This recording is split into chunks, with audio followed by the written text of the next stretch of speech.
Samantala, mayroon na naman pong nasagasaan ng tren ng MRT. Patay ang isang lalaki matapos makapasok at bumaba sa mismong riles kahit sarado pa noon ang istasyon.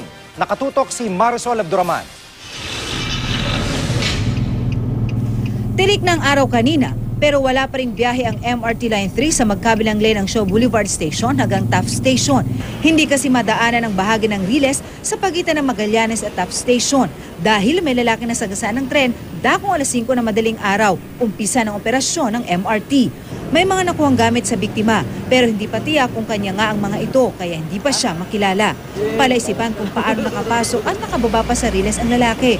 Gayong di pa nagbubukas noon ang istasyon. Pagtitiyak ng pamunuan ng MRT, 24 oras naman daw na gwardyado ang lahat ng istasyon ng MRT.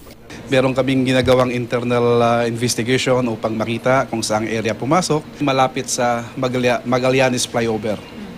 So, itingnan namin kung doon siya umakyat o sa ibang flyover kung malapit sa area yun.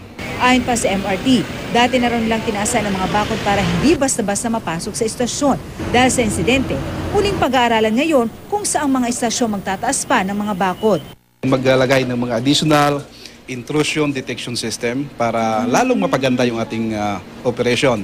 Di naman naiwasan ng ilang pasahero idain ang aberya. Ang tagal naghintay kami sa Cubao Station eh. Late na nga kami, actually. Well, that's bad because maraming mga commuters ang hindi nakarating sa paroroonan nila. Matapos mahinto ng halos 5 oras, balik normal na ang operasyon ng MRT. Patuloy ang investigasyon sa insidente. Marisol Abduraman, nakatutok 24 oras.